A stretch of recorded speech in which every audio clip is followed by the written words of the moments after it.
Qarabağdakı separatçıların keçmiş lideri Samvel Şahramanyan son 2 həftə ərzində Ermənistanın hüquq mühafizə orqanları tərəfindən 4 dəfə dindirilib.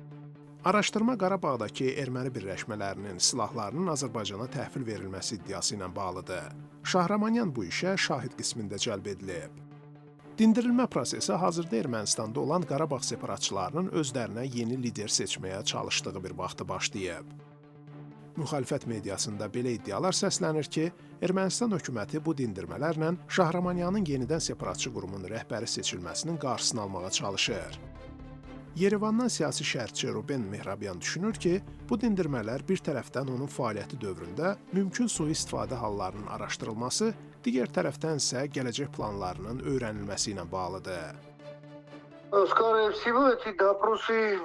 Bu dindirmələr onların nə düşündüyünü anlamaq məqsədi daşıyır. Aydındır ki, bu şəxslər Rusiya ilə çox sıx əlaqədədirlər. Rusiya isə məlum olduğu kimi Ermənistana qarşı hibrid müharibə aparır. Bu hibrid müharibə çərçivəsində Rusiya Ermənistanda daxili sabitliyi pozmaq, cəmiyyəti parçalamaq, vəziyyəti gərginləşdirmək üçün addımlar atır və bu proseslərdə həmin şəxslər də müəyyən rol oynayırlar.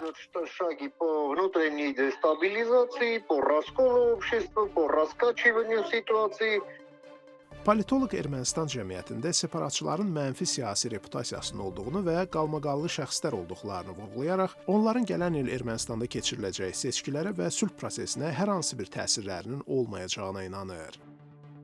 Bakıdan siyasi şərhçi Şahin Hacıyev də düşünür ki, hazırda Qarabağ separatçıları ciddi bir siyasi qüvvə deyillər. Onların rəhbərlərinin dəyişməsi, dəyişməməsi, yeni adamların gəlməsi indiki anda heç bir ciddi siyasi vəziyyətə və yaxud danışıqlara təsir edə bilməz. Qarabağ ermənilərinin üzdə olan belə ən tanınmış və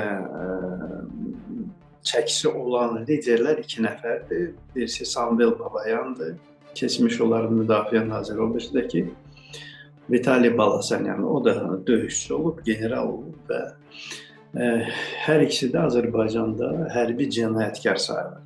Lakin bunlar hər ikisi Rusiyanın adamıdır. Rusiyada müəyyən qüvvələrlə ilk növbədə ordu və təhlükəsizlik xidmətləri ilə onların sıx əlaqələri olub. Və yeni lider seçilmə belədir ki, əgər onlardan ikisindən birisi Qarabağ erməniləri öz liderlərini elan etsələr, bax o zaman biz deyə bilərik ki, bəli, Qarabağ erməniləri onlar artıq bir siyasi qüvvəyə çevrilir və daha konkret Ruspərəst və Rusiyadan idarə olunan siyasi qüvvələr olacaq. Ötən il Ermənistanın baş naziri Nikol Paşinyan Qarabağın Yerevandakı separatçı rəhbərlərini özlərini qürbətdəki hökumət adlandırmalarını sərt tənqid edib. Analitiklərin fikrincə Bakı ilə münasibətləri yaxşılaşdırmağa çalışan Ermənistan hökuməti Qarabağın separatçı institutlarını ləğv eləməyə çalışır. Hələ Qarabağı tərk etməmişdən əvvəl separatçılar özlərinin qondarma Dağlıq Qarabağ Respublikası qurumunu ləğv etmişdilər. Amma Ermənistana köçdükdən sonra müxtəlif toplantılar keçirməyə başlayıblar.